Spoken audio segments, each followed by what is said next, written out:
trazendo muito da fundamentação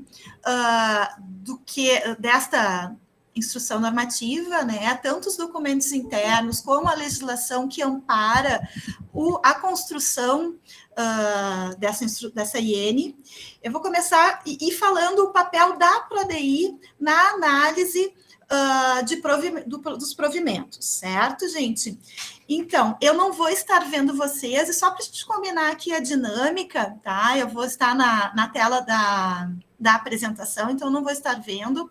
Então, a ideia é que a gente faça uma fala inicial, em torno de não mais do que 1 hora, e depois a gente abra para discussão, para questionamentos, para as dúvidas, tá? Então, aqui a gente já coloca a apresentação, o objetivo dessa nossa capacitação, que seria, então, apresentar a instrução normativa, tá, a todos os membros da CIS, CPPD, CODE e COGEP, bem como aos diretores gerais, tá? Então, como a Renata já colocou, a IN, ela vai versar sobre a solicitação de provimentos do quadro permanente ativo, assim como a mobilidade de servidores do e para o IFRS. Apresentando uma breve agenda, né, do que a gente vai conversar com vocês, iniciando, então, como eu já comentei, falando sobre a fundamentação para a construção da IN, depois, entrando na IN propriamente dita, apresentando os critérios que ela traz para o provimento de cargos e, por fim, o fluxo da instrução normativa. Bom, sobre a fundamentação, gente, vamos iniciar pela portaria 246 de 2016, depois eu vou falar um pouquinho sobre cada um desses itens, tá? O PDI, elaborado no ano de 2018, vigente a partir de 2019, e especificamente 2 partes do PDI, que é o cronograma de ofertas de cursos e vagas e a organização administrativa, bem como a questão dos encargos docentes. Falando um pouquinho sobre a portaria 246, para aqueles que não conhecem, essa portaria foi emitida lá no ano de 2016 e vai trazer o dimensionamento de todos os campi e reitorias da rede federal. Então, eu fiz só um recorte aqui, tá? Do que nos interessa, que é como a portaria definiu lá em 2016 que seria o porte dos nossos campi, tá? A gente vai ver que nós vamos ter alguns campi com um dimensionamento 70-45. O que significa esse 70-45? Então, seriam 70 docentes e 45 técnicos, tá? Alguns campi com dimensionamento um pouco maior, de 90-70, e mais ainda, a categorização dos campi, né? Então, nós temos alguns campi que vão ser categorizados como agrícola. A gente observa aqui, só abrindo um parênteses, que nessa portaria, tá, 2 campi que são caracterizados como agrícola não saíram como agrícola, que é especificamente o campus Vacaria e o campus Rolante, tá? Já foi solicitada essa correção, porque aí, ao ter essa correção, a gente passa a ter esses 2 campos com uma relação 70-60, mas, por enquanto, é essa a regra que vigora. Internamente, gente, como eu comentei anteriormente, nós temos 2 capítulos do nosso PDI que reforçam e fundamentam, nos ajudam a fundamentar a construção da IN. Quais são esses capítulos? O primeiro é o cronograma de oferta de cursos e vagas. Esse capítulo, inclusive, ele se encontra agora numa fase de revisão, e quando nós aprovamos o PDI no final do ano de 2018, junto ao PDI, nós temos um documento que vai versar sobre o acompanhamento e a atualização do plano de desenvolvimento. Então, um dos capítulos que a gente propõe nesse documento aprovado pelo Conselho Superior que seja continuamente não só acompanhado, mas como revisado, é justamente o cronograma de oferta de cursos e vagas, tá? Então, anualmente, a não ser o ano passado, em 2020, por conta da pandemia, nós não disparamos o processo de revisão, mas esse ano, sim, optamos em disparar um novo processo de revisão, tá? Para que, tendo em vista que as realidades locais mudam, né? E nessas mudanças, a gente sugere que haja sempre uma discussão com a comunidade para atualização desse capítulo. E aqui, só para vocês ilustrando o porquê da gente não ter feito essa revisão o ano passado, daqueles cursos planejados e executados, a gente pode ver aqui, a gente fez um levantamento que dos cursos planejados para abertura em 2020, por exemplo, os cursos integrados, 100% foi executado. Então, dos planejados, 100% abriram em 2020. Lembrando que essa abertura, o processo seletivo de 2020 aconteceu em 2019. Se a gente for fazer agora, para o período de 2021, a gente vai ver que esse percentual vai ser bem menor, tá? Porque muito do que a gente tinha planejado em abrir 2021 não aconteceu, tendo em vista as incertezas da pandemia. Um outro capítulo que vai nos amparar e nos ajudar na construção da instrução normativa, como eu comentei anteriormente, era a organização administrativa.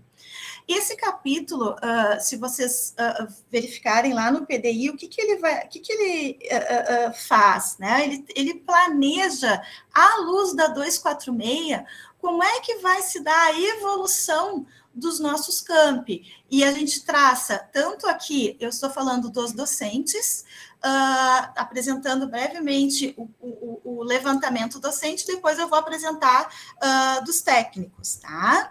Então, vocês observem aqui nessa primeira coluna que a gente vai apresentar o que é a proposta da 246, tá? E as próximas colunas, a gente vai mostrando como é que vai se dando o planejamento e a evolução nos campi. Observem que dos 70, por exemplo, planejados para os campi da fase 3, até agora nós conseguimos executar em torno de 40, 41, 43. Tá? Então, aqui só apresentando alguns insumos importantes para a questão normativa, como eu comentei. E observem o seguinte, gente, que alguns campi, só abrindo também de novo aqui um parênteses, né? Nós temos alguns campi que, se vocês verem, os pré-existentes, Bento, Porto Alegre, Rio Grande, Sertão, que ultrapassam os valores da 246. Por quê?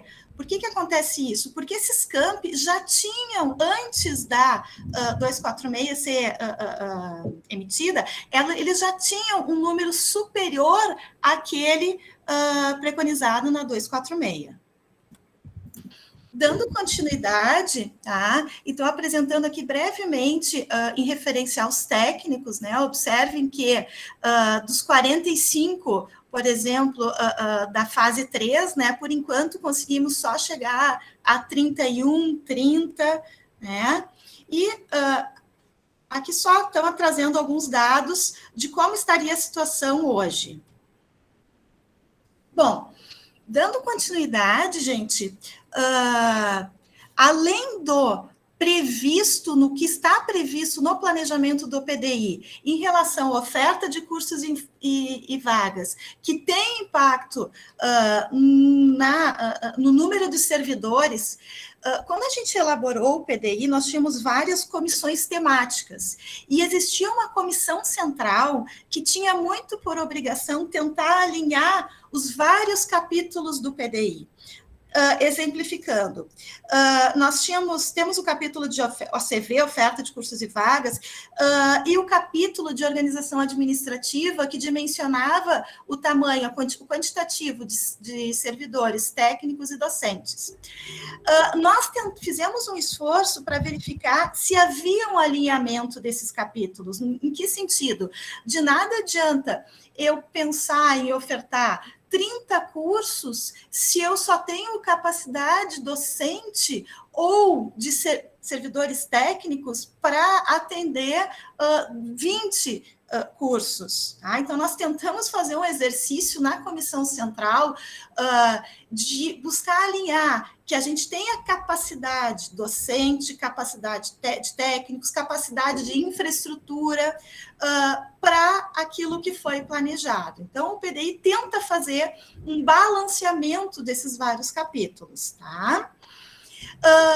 Especificamente para os cargos de professor, outros critérios são analisados, quais sejam a carga horária docente, dos docentes para a realização de atividades envolvendo ensino, pesquisa e extensão, com a discriminação das horas no semestre corrente, bem como para os próximos 4 semestres. Bom, gente, cabe lembrar aqui, não sei, para aqueles que já leram, já tomaram conhecimento da IN, tá? Que o provimento, está bem claro na IN que o provimento não é automático, tá? No caso de qualquer vacância, é necessário, e aí depois a gente vai entrar, o Mark vai falar mais especificamente desse fluxo, mas é necessário que seja realizada a demanda. Tá? E essa demanda precisa ser analisada pela comissão, que o Mark depois também vai trazer mais detalhamento dessa construção da comissão. Tá? E quando a gente vai fazer essa análise, inicialmente, quem recebe essa demanda é a PRODI. E a análise dessa demanda, a gente começa olhando a carga horária docente, olhando atividade de ensino, pesquisa e extensão, para os próximos 4 semestres sempre. Então, planejando, na verdade, 2 anos. Todo o novo pedido precisa vir, e vocês vão ver nos documentos anexos à IN, que a gente já tem esse formulário discriminando essa relação aqui de tempo. Mais ainda, a relação aluno-professor do campus constante nos sistemas oficiais de governo. Depois eu vou detalhar um pouquinho mais sobre o que seria esse item B. C, a necessidade de atendimento de área específica, independente da carga horária média em relação ao aluno-professor. O que esse item a gente analisa, gente? Tá? Nós temos alguns casos, por exemplo, principalmente nos campi da fase 3, que estão iniciando cursos novos, e porventura pode acontecer da necessidade de contratação de um docente específico, por exemplo, um docente, vou dar um exemplo aqui, um docente da área de artes, que ele vai iniciar com uma carga horária menor. Então, a gente não vai olhar somente a carga horária, a gente vai olhar a necessidade da especificidade daquele docente, assim como qualquer outra especificidade. Além disso, a gente analisa também o atendimento à verticalização da educação na unidade, que eu também vou demonstrar nos slides a seguir. O que é importante dizer aqui desses itens, gente? A gente poderia, na PRODI, por exemplo, principalmente em relação ao aluno, professor e verticalização, nós poderíamos, nós mesmos, consultar a plataforma Nilo Peçanha, que nos traz esses dados.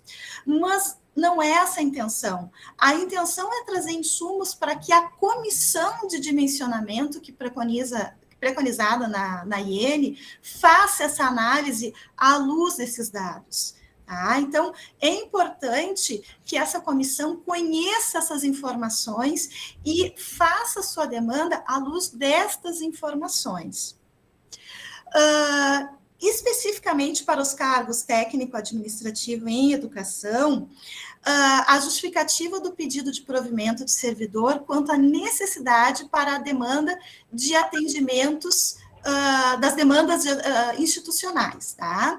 Então, o que é importante, o que a gente analisa, gente? Essa demanda do técnico administrativo em educação, ou em que setor ele vai atuar? Esse setor que ele vai atuar é composto de quais outros servidores? Que atribuições ele vai ter? À luz do regimento complementar do campus, quais as atribuições que ele vai assumir dentro do campus? Ainda, gente, tá? O artigo 2º da IN vai dizer que todas as solicitações de provimento do quadro permanente ativo poderão ser realizadas nos casos de disponibilidade de vaga decorrente de vacância, remoção, redistribuição ou nova vaga, tá? São nessas 4 situações, então, que nós estaremos recebendo novas demandas.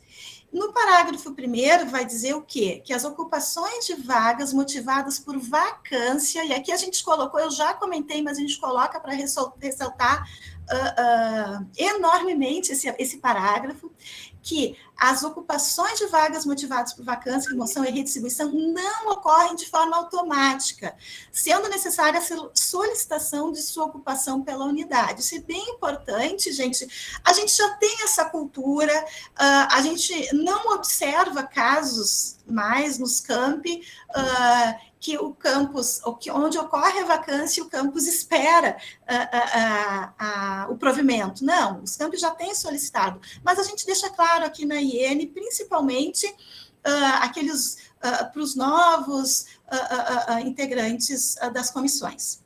E ainda, parágrafo 2º, a solicitação de novas vagas deverá estar em consonância com o PDI, como eu já te expliquei anteriormente. Então, é sempre bom que a comissão revisite o PDI, principalmente o capítulo de oferta de cursos e vagas e de organização administrativa e a portaria 246, a qual eu já comentei anteriormente. E, por óbvio, né, gente, a existência de código de vaga livre, tá? Então, é preciso, nós não podemos nomear se nós não tivermos código de vaga livre, aqui principalmente quando há uma demanda de novo servidor, quando não é o caso de vacância ou redistribuição. Gente, talvez, para alguns talvez seja enfadonho, mas eu vou voltar um pouquinho aqui, falando da plataforma Nilo Peçanha, principalmente porque podemos ter aqui nesse momento pessoas que não conheçam a plataforma Nilo Peçanha. A plataforma Nilo Peçanha é uma ferramenta, ao meu ver, extremamente interessante, porque ela traz uma transparência para a rede federal de ensino, ela vai trazer os dados da rede, desde 2018, com dados referentes a 2017, a rede vai contar com essa ferramenta é online, no site plataforma nilopeçanha.mec.edu.br, aconselho que vocês olhem, que busquem dados, é bem interessante para a tomada de decisões nos campi, principalmente oferta de cursos novos. Agora, a gente comentava anteriormente que, especificamente, a oferta de cursos e vagas está passando por uma revisão, então, é aconselhável que os campi conheçam o que os outros institutos e, principalmente, os campi no seu entorno estão oferecendo. A plataforma vai trazer dados como, por exemplo, a demanda de cursos nos campi, vai trazer dados como o dimensionamento dos campi. Então, é uma ferramenta bem interessante que nos mostra e nos ajuda a enxergar como é que está o nosso entorno, como é que está a nossa região e como é que está toda a rede. Tá? Então, aconselho vocês a buscarem, a mexerem, para quem ainda não conhece a plataforma, a conhecer melhor. Tá? Este ano, a plataforma ela atrasou um pouco, Tá? Normalmente, esse período, nós já temos os dados referentes a 2020, a plataforma sempre mostra um ano anterior, a coleta sempre refere-se à data do dia 31 de dezembro do ano anterior ao ano corrente. Era para nós termos esses dados já prontos em março, nós ainda estamos finalizando o preenchimento, tá? Desses dados. Um dado curioso, que Campos, nós temos o Campos Bento, o Rodrigo está aqui com a gente, o Campos Bento sempre estoura as demandas por conta da quantidade de estudantes à distância, então estoura no sentido bom, tá? Nós viramos, inclusive, case na CETEC, visto que a quantidade de alunos que precisam ser inseridos, né, de dados dos estudantes que precisam ser inseridos na plataforma, e a plataforma não suportou já o ano passado, e esse ano novamente não suportou esse quantitativo, tá? Mas, enfim, gente, voltando, então, fiz esse parênteses só para aqueles que, porventura, não conheçam ou não tenham ainda lidado, não tenham ainda explorado essa ferramenta, aconselho que o façam. Então, retornando aqui fechando parênteses e retornando aqui para o que nos interessa para essa tomada de decisão à luz da IN, tá? A IN vai trazer aqui um dos critérios, a relação aluno-professor. Dentro da plataforma, a IN também traz utilizar os dados de governo. O que a gente aconselha? Vamos utilizar a plataforma Nilo Peçanha, que ela já vai trazer esse dado consolidado, pronto para nós. Tá? Então, aqui eu trouxe para vocês o recorte, ainda de 2020, lembrando que é referente a 2019, nós vamos ter até o final, acredito eu, que até o final, até metade de setembro, tenhamos já o dado de 2020, tá? E aqui a gente tem como é que está a nossa relação aluno-professor. Vocês observem que aquela barra laranja nós temos de todo o IFRS, tá? E nós temos a relação aluno-professor por campus na plataforma. A relação aluno-professor que a plataforma calcula, ela leva em conta as matrículas equivalentes. O que vem a ser a matrícula equivalente? Ela vai olhar o peso dos cursos. Então, por exemplo, um curso na área das agrárias tem um peso maior que um curso na área de gestão. Por quê? Porque ele demanda mais laboratório, ele demanda um investimento maior, então a matrícula ela tem um peso maior nessa relação aluno-professor. Um outro dado que a IN preconiza como critério para a demanda é a verticalização da educação na unidade. Esse dado também é fornecido pela plataforma Nilo Peçanha, também nós podemos ter esse dado por campus. Aqui, a verticalização, ela vai se dar por eixo e subeixo dentro da plataforma. Então, aqui eu fiz só um recorte, né, porque é uma planilha bastante grande, tá? Mas se vocês depois podem olhar por campus, por eixo, por subeixo, explorando a plataforma. Detalhe, esse dado começou a ser medido e avaliado desde a última coleta de 2019, e o que vem a ser a verticalização? Como é que é feito esse cálculo? Tem uma nota técnica que explica, mas eu vou resumir bastante aqui, porque é um cálculo bastante detalhado, a nota técnica detalha bem o cálculo, mas o que são os insumos deste cálculo? Ele vai avaliar desde a oferta de cursos FIC, cursos de formação inicial ou continuada, até oferta de doutorado. Então, ele olha dentro do eixo e subeixo, tá? Todas as ofertas. E o resultado, quanto maior o número de vagas e cursos ofertados dentro do mesmo subeixo, tá? Maior vai ser o índice de verticalização. Quanto menor, por óbvio, menor o índice de verticalização. Tá? Esse é um cálculo novo, é um indicador novo, como eu já disse para vocês. Observem que é um indicador que a gente tem que se debruçar, e a gente, mesmo quando vai fazer lá a revisão da oferta e cursos e vagas, nós temos que voltar e verificar esse indicador do IFRS e dos Campi, porque ele é um indicador bastante importante para avaliação dentro da plataforma Nilo Peçanha. Tá? Gente, eu estou passando mais rapidamente, né, só para que as comissões entendam o que são esses critérios, da onde eles saíram, como eles são calculados, mas depois, se ficarem algumas dúvidas, a gente retorna a esses critérios e pode conversar um pouquinho mais sobre eles. Tá? Então, gente, o que é importante? Voltando e reforçando, todos esses critérios nós temos disponíveis na ProDI. Eles estão lá para nós podemos receber a demanda e avaliar. Tá? Nós podemos ir lá na PNP e trazer esses critérios.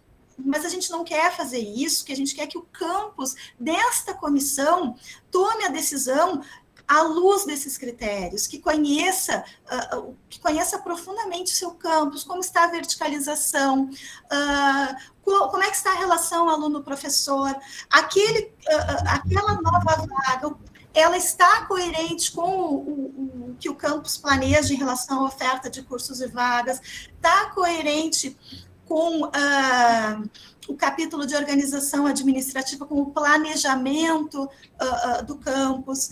Então, todos esses critérios, antes, nós olhávamos na ProDI, tá? Quando chegava uma nova demanda, uma demanda de remoção, de redistribuição, de vacância, o que seja, a gente buscava olhar todos esses critérios.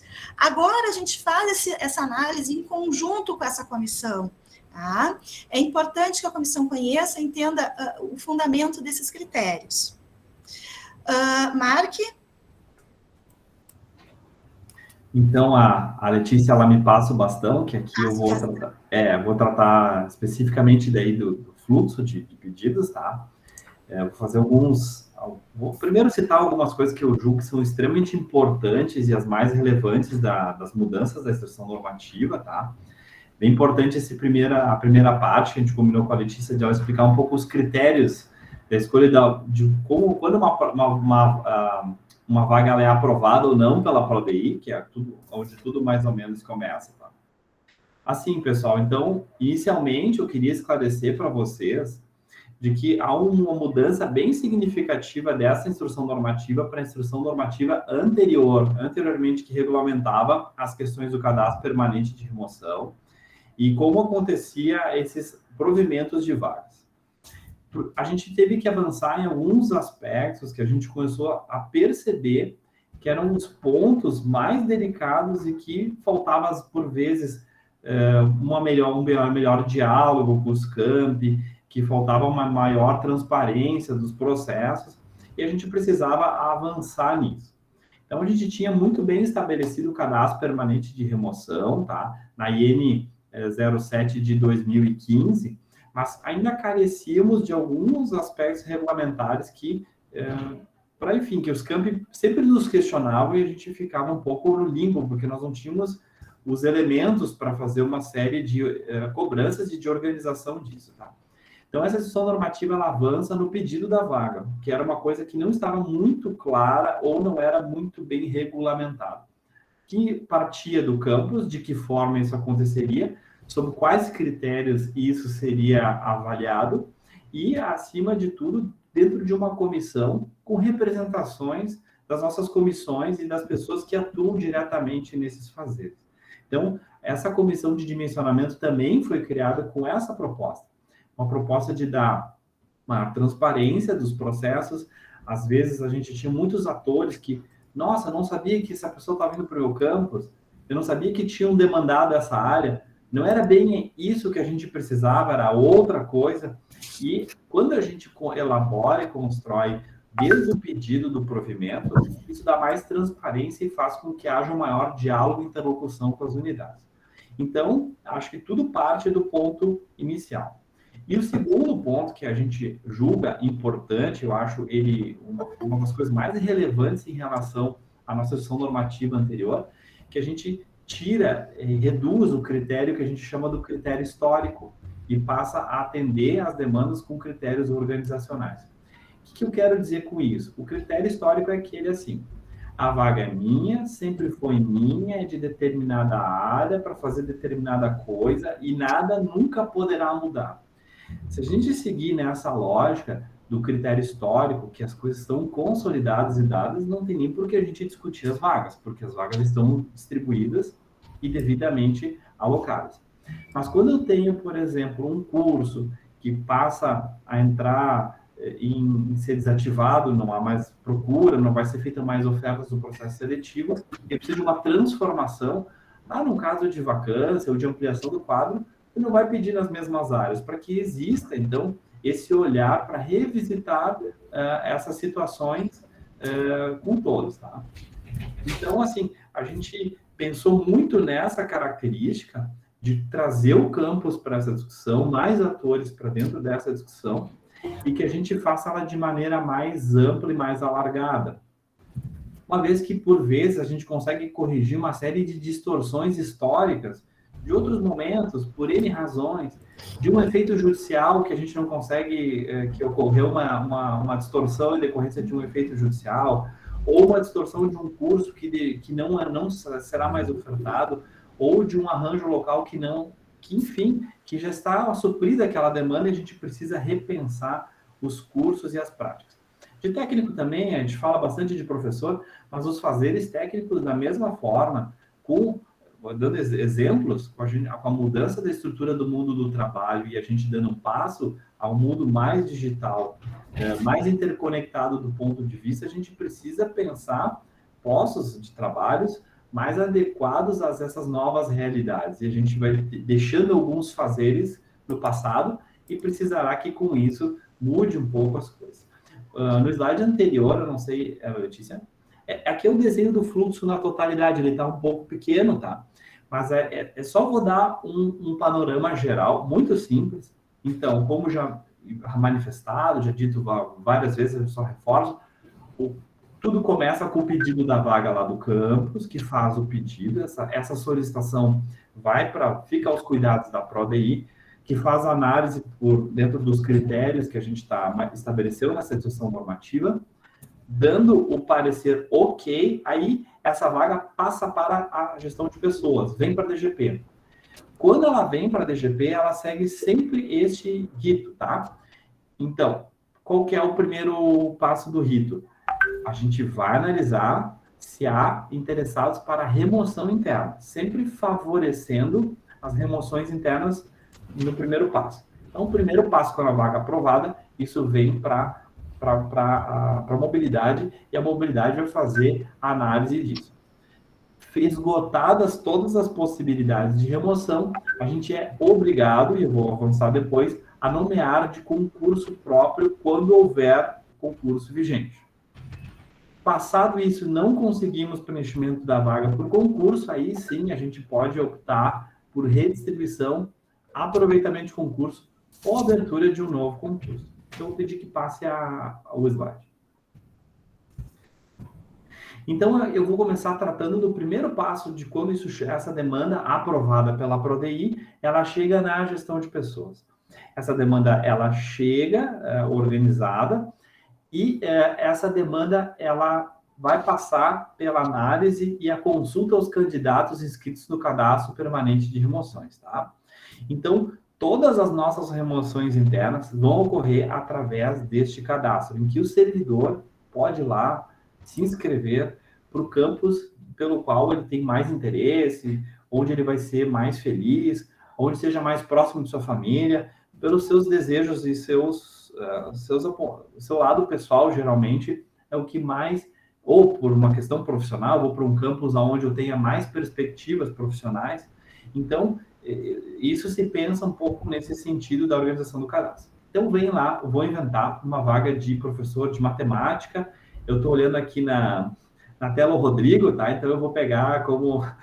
Mas é meramente exemplificativo e, por favor, não... Chegou essa vaga para professor de matemática para a DGP. A DGP, então, vai tratar de consultar os professores que, enfim, possam atender essa demanda do Campus Bento como professor de matemática. E aí o artigo 5º ele é bastante claro que as remoções elas ocorrerão através do CPR. Em seu parágrafo único traz o que é fundamental. Para fim de preenchimento das vagas que vierem a surgir no âmbito do FRS, a remoção terá prioridade frente aos processos de nomeação, restribuição, aproveitamento, abertura de concurso, sempre dando prioridade para as nossas remoções, que a gente possa acomodar melhor os nossos servidores dentro da instituição. Pode passar o slide. Bom, então, e quais são os requisitos para os servidores para que eles possam se inscrever? São só 2. E explico eles. Um ser o do quadro efetivo, né, em exercício, ou seja, é uma coisa um pouco óbvia, mas acho importante a gente salientar. E a segunda, que esses critérios foram diminuídos em relação à instrução normativa anterior. Não estar em afastamento estrito sensu. Por que a gente regulou dessa forma de não estar em afastamento estrito sensu? Hoje, os nossos editais de afastamento são por campus, são organizados assim, a gente vai mudar, a gente vai unificar os editais em breve com o programa de capacitação, e acabava acontecendo que os servidores afastados estavam na contabilidade do campus que o afastou, estava dentro da organização do campus que o afastou. Então, para professor é contratado o professor substituto, tem toda uma organização e tal. E para técnico tem uma equipe que, enfim, se deu conta de permitir que esse servidor se afaste e que, enfim, se ele estivesse em outro campus, as coisas seriam um pouco diferentes. Então, a gente não viu viabilidade de contemplar essas duas coisas em decorrência disso. Por exemplo, o professor, se tivesse afastado, e aí, ele vai de Osório para Erechim, tá? Por que não dá para fazer essa mudança quando o cara está afastado? Por duas, porque ele passa a contar no quantitativo de afastados do outro campus, ele deixa um campus e vai para o outro, e o substituto, que tem um contrato vigente lá em Osório, eu não consigo simplesmente pegar o professor substituto e mandar junto para Erechim. Então, isso acaba ocorrendo um problema muito delicado em relação a essa organização. Então, por isso é mantido esse critério. A gente tentou diminuir, enxugamos os requisitos para a inscrição, mas é importante que todos saibam. Pode passar o slide. Como é que a gente vai classificar esses candidatos quando a gente tem mais de uma pessoa interessada na mesma vaga? Vamos dizer assim, temos 2 candidatos lá para o campus, estão vendo a linha aqui, então lá para o campus Canoas, assistente em administração, eles têm a vaga. Como é que a gente vai organizar a classificação desses candidatos? São 3 critérios, a gente deixou ele bastante simples também. É o maior tempo de lotação na unidade de origem, ou seja, aquele que está há mais tempo aonde ele está. Por que a gente não faz ao contrário, que ele tenha mais tempo de serviço? Porque isso vai fazer com que sempre quem tem os servidores mais antigos tenham sempre prioridades em todas as remoções internas. Para não favorecer isso e dar uma chance para que todos tenham, e principalmente chance para aquele que está há mais tempo parado numa unidade, a gente utiliza como primeiro critério o maior tempo de lotação da unidade de origem. Tá? Empataram. Olha, uma coisa inédita, a gente teve no cadastro uma inscrição de 2 pessoas que empataram, que entraram no campus no mesmo dia e queriam ir para o mesmo lugar e estavam empatados nesses critérios. Bom, aí o segundo critério é o maior tempo de efetivo exercício no FRS, se essa pessoa já foi movimentada, então ela acaba incluindo esse tempo anterior. E maioridade, aí no caso de haver empate em todos os critérios. Então, a gente também fez a gente teve alguns problemas em relação a um ponto específico, em caso de exercício em outro órgão ou entidade, o tempo será deduzido para fins de classificação da unidade de lotação. Para quais casos isso se aplica? Para aqueles servidores que estão cedidos para a AGU, cedidos para o Tribunal Regional Eleitoral, enfim, que estão trabalhando em outros órgãos, que a gente já teve disputa de pessoas, que as pessoas não estavam trabalhando nas nossas unidades de origem, estavam trabalhando em outros órgãos. Então, isso ocasionou a necessidade de se incluir esse parágrafo 1.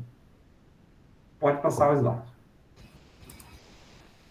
Marquinhos. Por favor, Renata. Eu só queria, para fins de organização, a gente tem dúvidas no chat, aí eu vou colocar ali que eu vou anotar essas dúvidas e a ordem delas, e no final a gente trabalha em cima. Podemos fazer assim?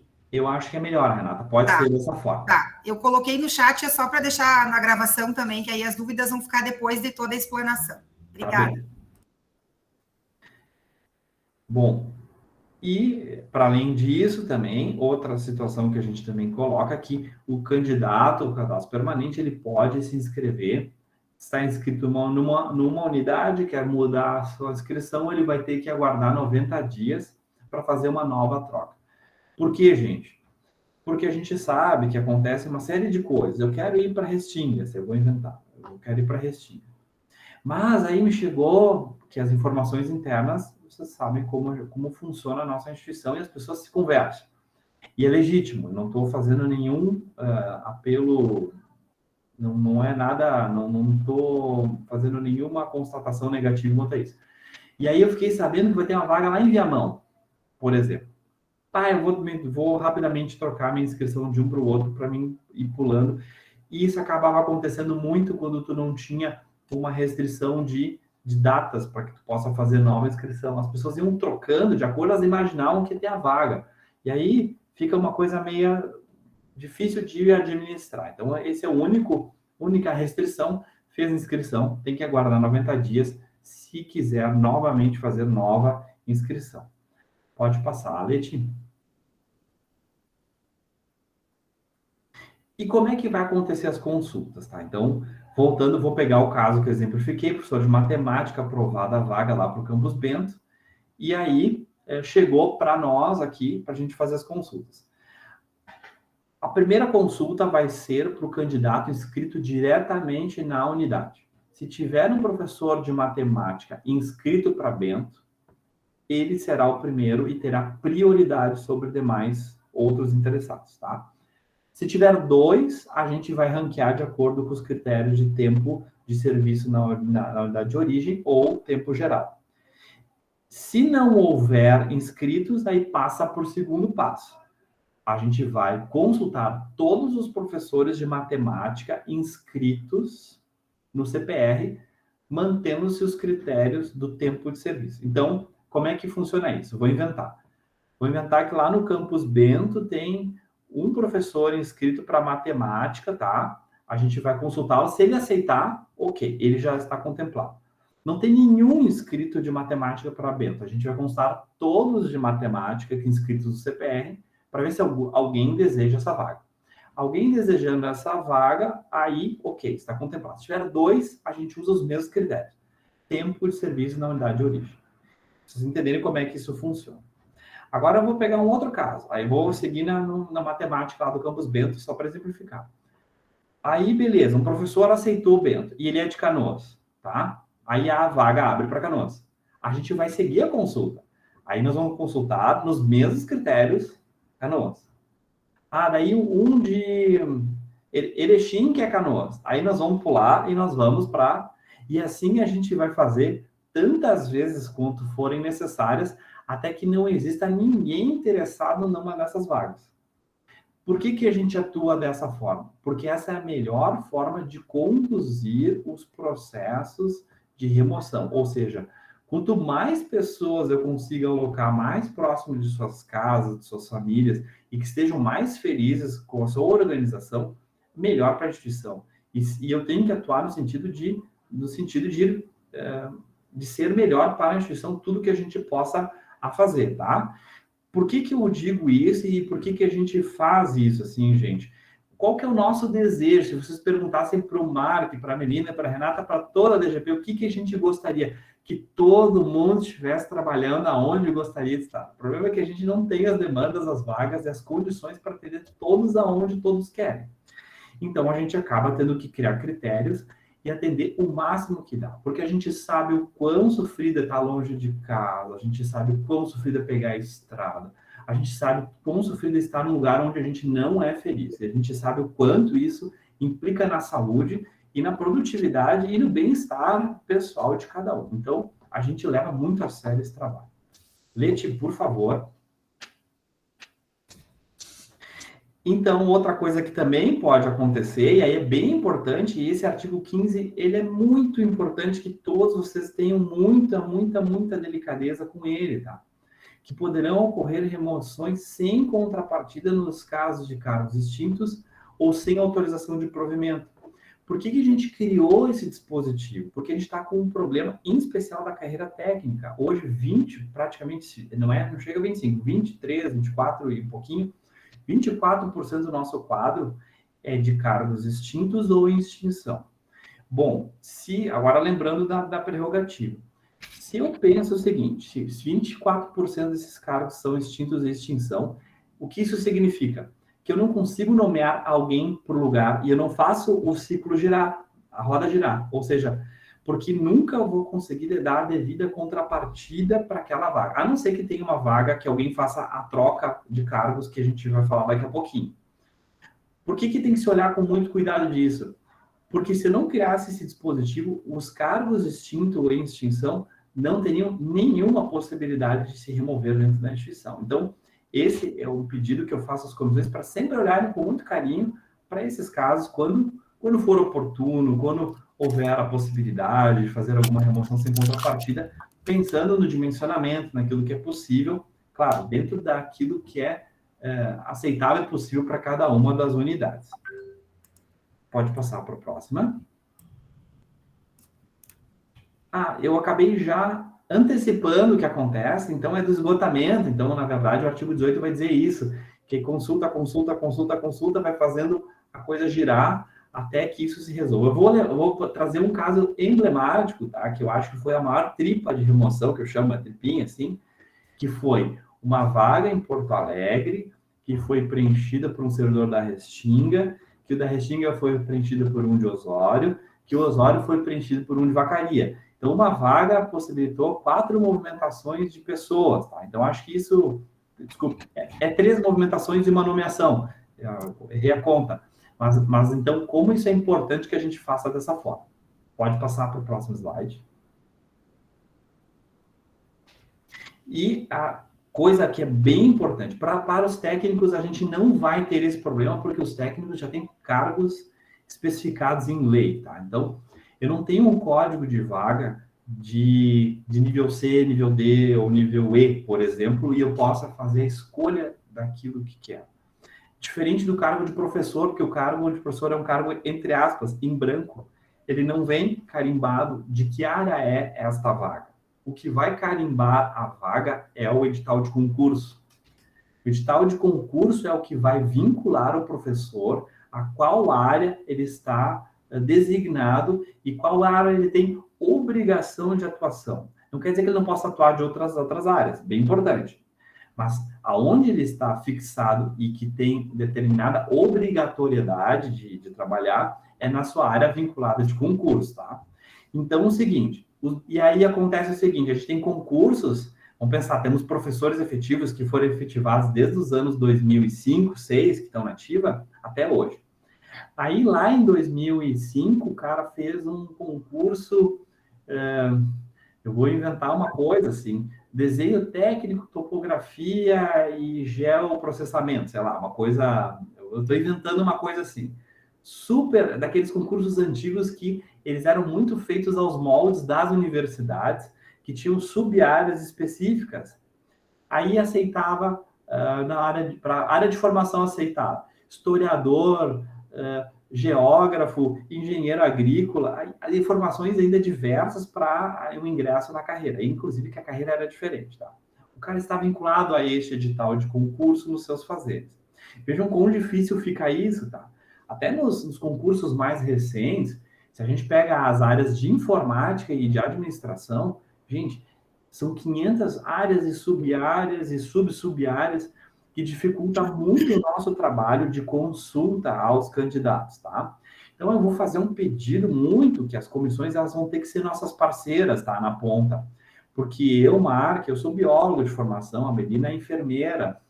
Nós temos um olhar muito restritivo do que a gente consegue entender, tá? De algumas das áreas. A gente não é expert em tudo que vem para nós. Para algumas coisas, sim, a gente até observa, mas assim, mas ter a clareza de que não este profissional atende às nossas demandas, fica muito difícil para nós. Então, sempre que houver dúvida sobre as áreas de concursos, acontece o que acontece no parágrafo único. Ó. Nos casos das áreas e subáreas de concursos correlatas, em que suscitar dúvida quanto às consultas aos inscritos no CPR, as mesmas serão dirimidas pela Comissão de Dimensionamento e Recrutamento de Unidade, da Unidade de Destino. Porque quem está recebendo essa pessoa é quem mais sabe sobre o que esse cara tem que fazer e o que se espera dele para que ele se dê conta daquela demanda. Vou pegar casos emblemáticos que aconteceu, esse é o seu caso concreto. Por exemplo, houve uma aposentadoria de uma colega do campus Porto Alegre, tá? E ela era da área de administração. Aí lá no campus Porto Alegre tem gente inscrita de gestão, administração marketing, administração finanças, administração gestão de pessoas. Enfim, tem você lê um monte de áreas e sub-áreas que, putz, a gente ficou olhando assim, mas o que de fato, o que disso de fato vai preencher a vaga lá? Aí nós mandamos para o campus, Porto Alegre, olha, temos esse problema e gostaríamos de ouvi-los, né, sobre isso. Aí eles disseram, olha, todas essas áreas para nós tá tudo certo. Bom, aí pegamos todos os inscritos das áreas e classificamos com os critérios de tempo, mesmos critérios lá do CPR, e fizemos rodar o CPR. Então, assim, gente, para vocês entenderem que o nosso problema de áreas e sub-áreas ela é específica da área docente. De técnico não tem, porque a vaga é carimbada, é ou administrador, é psicólogo, ou é assistente social, ou é qualquer uma das vagas específicas, que então é muito mais fácil de a gente lidar quando a gente tem um rol concreto estabelecido. Para professor, gente, assim, ó, o céu é o limite. Tem muitas, mas muitas áreas, sub-áreas, coisas que são pretéritas, antigas, que já não existem mais. Então, a gente sempre vai pedir, quando houver dúvida, a gente vai se submeter para vocês, para que você dê uma olhada com carinho. Olha, dentro dessas áreas dos inscritos, o que de fato serve ao campus, tá? Pode passar, Letícia. Também, bem importante, o CPR vem com uma coisa que ela é bem significativa, que é a possibilidade de permuta entre os candidatos. Vamos dizer assim, eu vou pegar Canoas e Bento até o final da minha explicação, porque vocês estão na minha tela e vocês não me saem da cabeça. Então, assim, tem um professor de matemática lá de Bento que quer ir para Canoas, e tem um professor de matemática lá de Canoas que quer ir para Bento. Bastando eles estarem inscritos e tendo os acordos entre as partes, a gente faz o que chama de uma permuta. Então, eles podem fazer a troca, tá?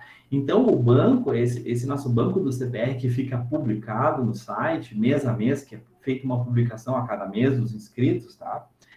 Isso possibilita que as pessoas também enxerguem e vejam as possibilidades da maior transparência e daí um grau maior de articulação entre os próprios interessados. A gente conta com os muitos olhos dos 2.100 servidores dessa instituição que vão lá e alguns que olham diariamente para nos ajudar nessa tarefa, que às vezes a gente também não consegue observar todas as possibilidades de instrumento, que a gente chama de uma transparência ativa, ou seja, quando o interessado, ele vai atrás e busca soluções também de permuta, de organização. Então, o CPR também permite isso, tá? Bem importante, o único caso que quando suscitar alguma dúvida é quando tiver troca de uma permuta, eu falei a permuta bonitinha, a pessoa de matemática troca, mas quando tiver, por exemplo, assim, eu sou tecnólogo em processos gerenciais, aqui do Campus Bento, e eu quero ir para Canoas, e lá de Canoas eu tenho um técnico em contabilidade, vou inventar assim, tá? São cargos diferentes, com alguns fazeres diferentes, mas, Rodrigo, eu não tenho quem faça conformidade, me serve, vamos... Então, a comissão lá do Campus Bento, putz, que bela troca. E aí a Aline diz, nós já temos 3 aqui, porque veio 2 judicial e eu não sabemos o que fazer com esses caras. Então, a gente possa fazer essas trocas. E quando houver troca de cargos ou de áreas docentes, aí a gente vai também entregar para os campi para que vocês possam olhar, analisar e dizer, não, aqui dá, aqui não dá, aqui a gente pode ajudar, aqui a gente não pode ajudar, tá? E, enfim, mas também tem a ferramenta de permutas que o cadastro também possibilita, tá? Pode passar o slide. Então, a gente passa, falei assim, bem importante, brevemente sobre o CPR. Eu insisto para a leitura na íntegra da IN02, tem muito mais elementos, Mas a minha intenção aqui era fazer um pequeno arrazoado, para a gente começar, para entendimento geral. E aí, depois, se houver mais dúvidas, depois eu prefiro que tenha mais espaço para as dúvidas e que a gente possa fazer esclarecimentos do que devidamente somente a exposição. Esgotamos o CPR, tá? Chegou lá no Campos Canoas, não tem mais ninguém interessado para remoção. Esgotou-se, tá? Qual é o primeiro passo que a gente aí é forçosamente obrigado e a gente não vai poder se furtar de fazer? Nomeação de concurso público. Por quê, gente? Existe uma súmula do Superior Tribunal Federal, do Gilmar Mendes, 2011 ou 13. Eu não sei qual dos... a memória não ajuda. Mas essa súmula, ele vai constituir ao candidato aprovado em concurso uma coisa que se chama direito subjetivo às vagas. Ele vai dar subjetividade à vaga. O que é subjetividade? Que é a pessoa que é preterida para o seu preenchimento e ela tem direito de peticionar a essa vaga. Então, por exemplo, assim, vou inventar. Sobrou a vaga lá de matemática lá em Canoas. Eu tenho um concurso vigente. Mas aí o Campos Canoas, não, eu prefiro trazer de redistribuição alguém, que é um cara que era ótimo e tal, e resolveria todos os nossos problemas. Chama o cara de redistribuição, mas eu tenho um concurso vigente. Aí o cara do concurso assim, não, essa vaga é minha. Ele pode, simplesmente, ele vai peticionar e vai dizer, não, essa vaga é minha de direito, e vocês não poderiam ter redistribuído esse cara. A gente vai ter que tornar sem efeito a redistribuição e nomear o candidato. Porque isso já é pacificado na justiça, já é pacificado em via administrativa, a gente não tem mais dúvida sobre isso.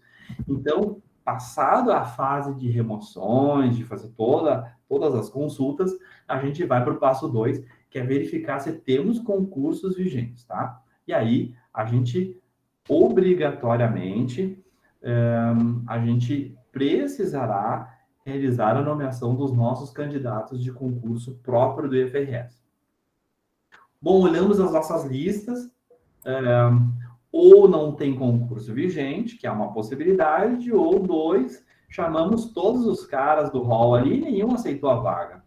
O que a gente pode fazer? Bom, aí sim a gente pode passar para redistribuição ou aproveitamento de concurso de outras instituições. Para ficar claro dentro da DGP, como é que ficou isso dentro das caixinhas? E eu esqueci de fazer essa... Veio a vaga para o MAR, que eu faço o controle dos códigos de vaga dos bancos, o quadro de referência do banco, entrego para a Melina faz as consultas CPR, entrega agora para a Renata, para ela ver se tem concurso vigente.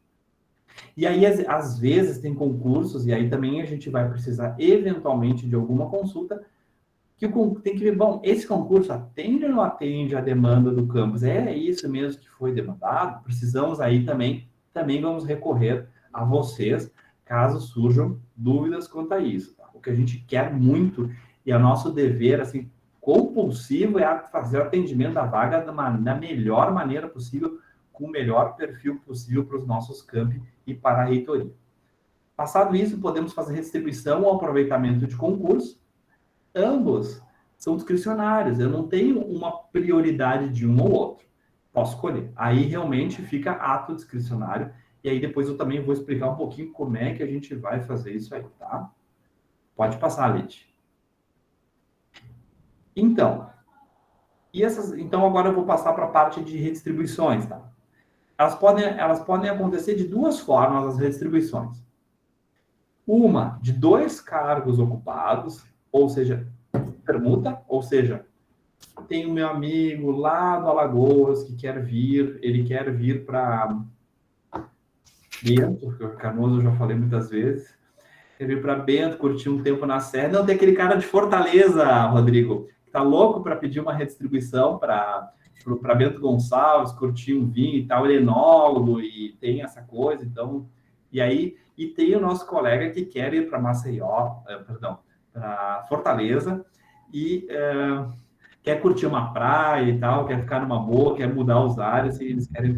Então, isso são permutas de cargos ocupados. Ou seja, quando um vai e outro vai. O processo pode iniciar tanto numa instituição quanto na outra, tá? Importante vocês entenderem isso. Pode tanto o cara iniciar e fazer a petição para a FRS, quanto para o IF Ceará. De toda forma, vai ter que tramitar nas duas instituições. Se iniciar aqui, a gente tem que mandar para o Ceará. Se começar no Ceará, tem que ser trazido para a FRS aqui. Fechados os dois em acordo, esse processo vai para o MEC, que quem publica portarias de redistribuição é o Ministério da Educação, tá? Então, pode ser de troca assim. Ou quando eu tenho uma vaga livre, e essa vaga livre pode ser trocada por uma vaga ocupada. A vaga livre só poderá ser feita a redistribuição se não houver concurso vigente ou se todos os candidatos aprovados declinaram da vaga, como eu disse anteriormente, tá? Inclusive, o MEC nos pede um documento dizendo exatamente isso. Não há concurso vigente para proceder. Tivemos agora um caso de uma redistribuição que foi negada porque a outra instituição tinha concurso vigente e melou. Foi para rolante. Infelizmente, o colega não poderá sair em decorrência de que lá tinha concurso vigente e não deu certo essa situação. Como é que a gente tem feito com as nossas vagas livres, gente? A gente faz uma chamada pública de redistribuição. Chamada pública, aquela que muitos de vocês já devem ter visto, tá?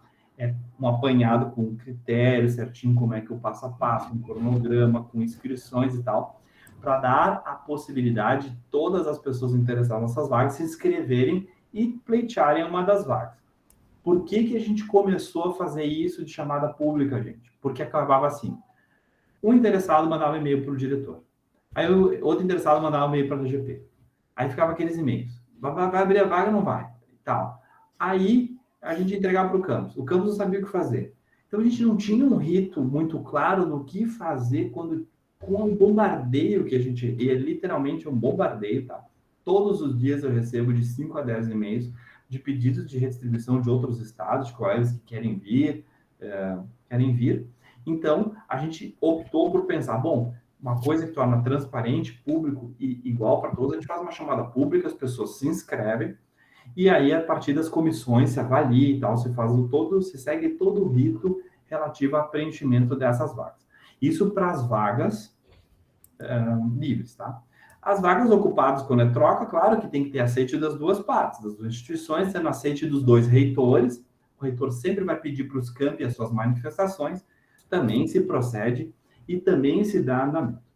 Queria falar em primeira mão que temos uma chamada pública organizada, tá? Amanhã será publicizada. A gente já vai fazer isso, tá? Já está organizadinha, pronto, já mandei para o diretor, já fizemos uma ampla divulgação aí em relação a isso, para que todo mundo dê uma olhada e tudo mais. Então, amanhã teremos uma nova chamada de algumas vagas ociosas que a instituição tem, então a gente vai fazer... amanhã, provavelmente à tarde, a gente vai estar publicando esse instrumento para possibilitar que isso tudo aconteça, tá? E também a gente ainda não conseguiu, porque não tivemos perna, tá? Não tivemos fôlego para lidar com todas as demandas e tal, mas a gente está pensando em fazer um cadastro de interessados em redistribuição para o FRS e criar na página lá mas a gente não conseguiu ainda organizar isso, mas está nos planos, né, Melina? De a gente construir um instrumento que a gente já se deu conta que também é importante e que também faz falta. Pode passar, Leti. Isso, Mark. A ideia é fazer, então, o banco de interesse, né? Para facilitar os nossos servidores, principalmente, para ver se eles encontram alguém que queira fazer a permuta. Muito bem. E passamos para o último passo, que é o aproveitamento de concurso, ou seja, quando eu pego o concurso de outra instituição, no nosso caso, basicamente, são os concursos de institutos, colégios de aplicação e universidades. Eu acho que o colégio de aplicação acho que acaba pertencendo às universidades, tá? Porque são aqueles que têm as mesmas carreiras. Eu não posso aproveitar concurso, por exemplo, do INSS, de carreiras que não são as vinculadas às instituições de educação federal, tá? Então, eu não posso pegar e aproveitar concursos diversos. E, além disso, gente, a gente tem um problema, tá? E eu vou contar do problema histórico em relação a isso, que esse aproveitamento de concurso, há muito tempo, ele não era nem um pouco regulamentado, tá? Então, as pessoas faziam concurso em qualquer lugar, literalmente, gente, em qualquer lugar do país, e eles vinham nos pedir para que se fosse feito aproveitamento de concurso na nossa instituição. Houveram concursos bem grandes, e em especial, gente, é um pouco triste, tá? Para o norte do país, em especial Amazonas, Amapá, Roraima, Acre e outros estados, em que a competitividade entre os candidatos é menor, porque a procura pelas vagas era menor, com menos pessoas formadas, etc. E essas pessoas, elas iam, faziam um concurso e ficavam nas listas de aprovados e vinham pedindo para qualquer lugar do país, Minas, Rio Grande do Sul, Santa Catarina, Nordeste, o aproveitamento do seu concurso para que elas simplesmente utilizassem o concurso como trampolim. Esse problema foi constatado pelo Tribunal de Contas da União. Eu não falei para vocês, todos os provimentos, todas as nomeações são julgadas pelo Tribunal de Contas. A gente tem que organizar isso num sistema que chama e-pessoal. Essas nomeações são julgadas, legais ou ilegais, e se consideradas ilegais, a gente tem que, literalmente, demitir as pessoas do sistema. Isso é importante que você saiba que a gente tem um regramento e um controle de auditoria muito, muito, muito apurado. Bom, e aí veio alguns acordos do TCU que restringiram muitas questões de localidade. Podemos aproveitar concursos de mesma localidade. Até então, tínhamos fixado que mesma localidade, pensando na nossa distribuição geográfica e pensando na nossa amplitude, seria os concursos contidos no estado do Rio Grande do Sul e Santa Catarina. Por que Santa Catarina a gente tinha incluído? Bom, se é um critério geográfico, um concurso de Lages é infinitas vezes mais perto de Vacaria do que um concurso de Bagé. Então, se a gente fosse pensar pelos aspectos geográficos, os concursos de Santa Catarina tinham todos os critérios para atender também. A gente fez até o cálculo de distâncias, tá? Entre as regiões, para minimamente elencar como isso é viável.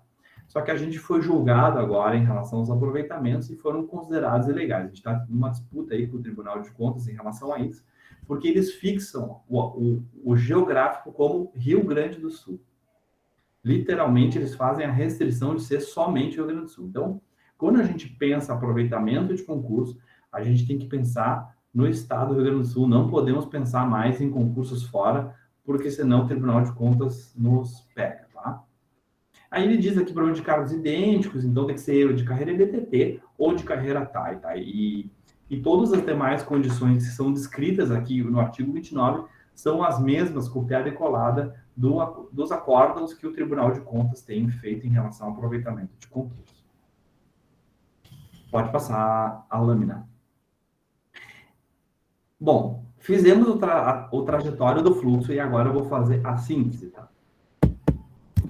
A vaga aconteceu por 4 formas, a vaga foi aberta. Por redistribuição, por remoção, por vacância, ou simplesmente o MEC, o MEC ampliou nossos bancos aí de professores, nosso quadro de referência TAI e nos descentralizou novas vagas, tá? Surgiram as novas vagas. O campus tem que demandar isso porque não há uma reposição ou uma alocação automática dessas vagas. Então, solicitou essa demanda, foi para a PRODEI analisou à luz dos seus critérios, autorizou.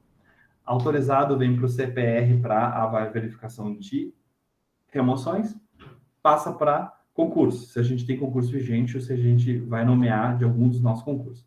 Não havendo, pode ir para restribuição, aproveitamento de concurso ou abertura de novo concurso para fazer o preenchimento. Ufa, falei o fluxo do pedido até o preenchimento final de todas as vagas. E aí eu queria colocar como aqui uma parte que é bem importante e eu gostaria de destacar e frisar. E aí? E a comissão de mencionamento e recrutamento, que é uma nova comissão, é uma coisa nova, é uma coisa que a gente não tinha. O que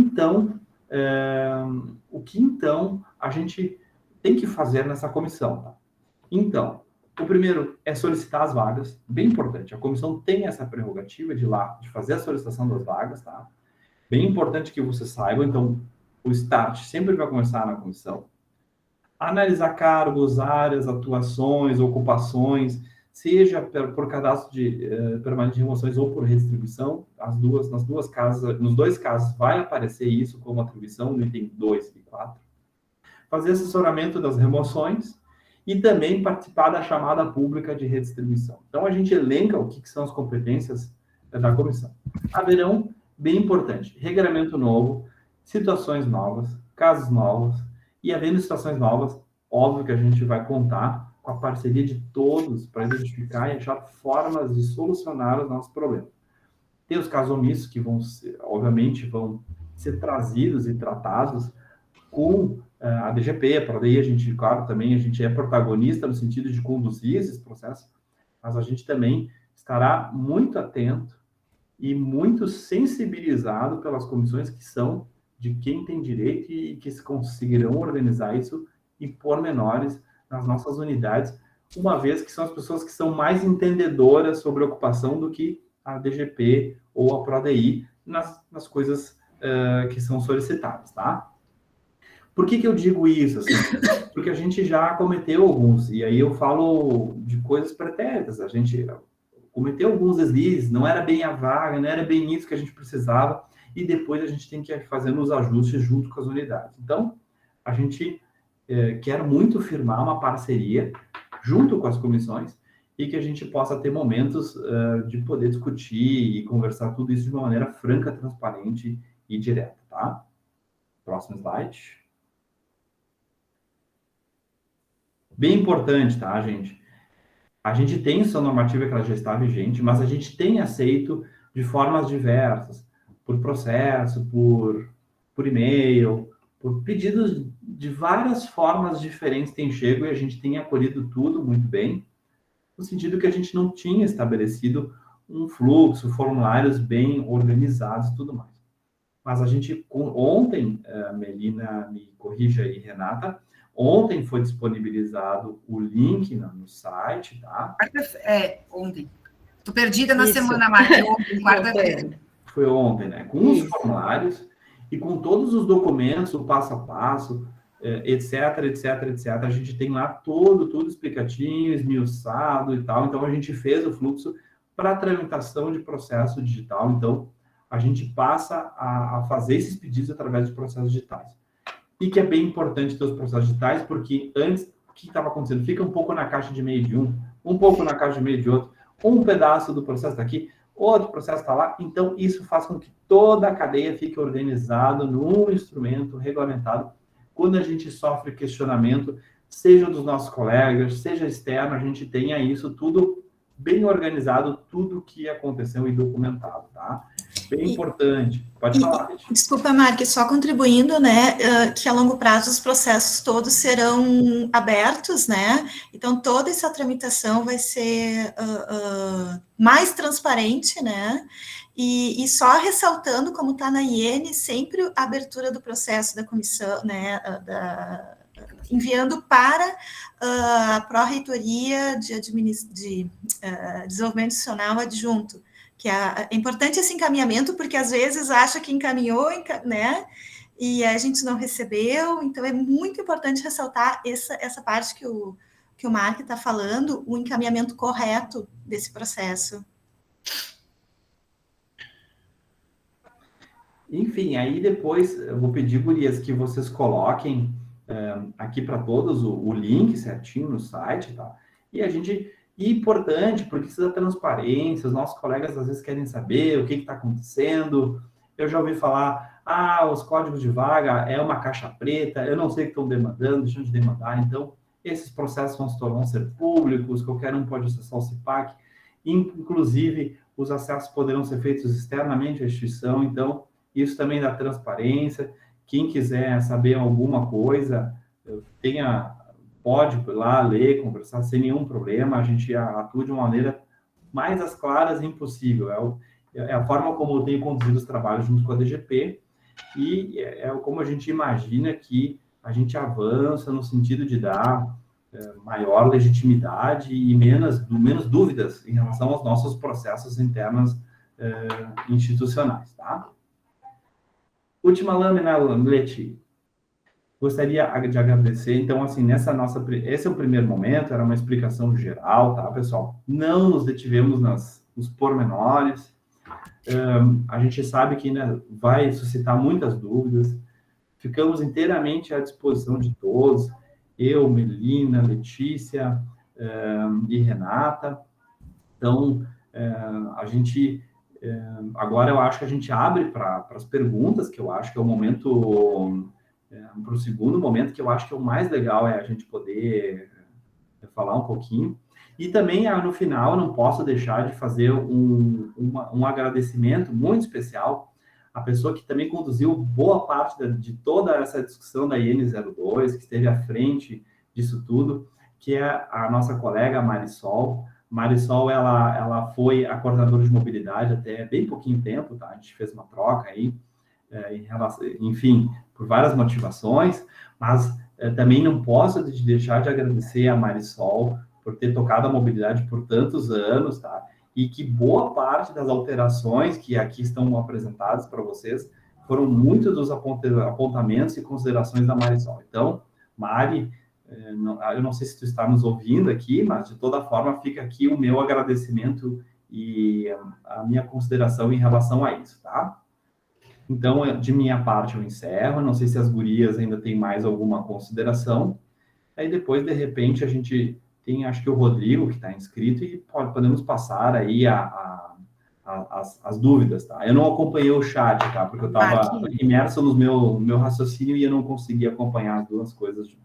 Marque, assim, ó, eu não sei, para nós, talvez, deixarmos claro a dinâmica, tá? Então, assim, eu anotei todas as dúvidas do chat na ordem que elas foram seguindo, tá? Para a gente não, né, todo mundo ali, eu anotei. E daí, eu acho que a gente pode, não sei o que vocês acham, vamos interromper a gravação nesse momento, eu acho, né? Aí todo mundo fica claro que a partir de agora a gravação, então a Melina vai interromper. E daí a gente passa, acho que vamos passar a palavra, se o Rodrigo ele levantou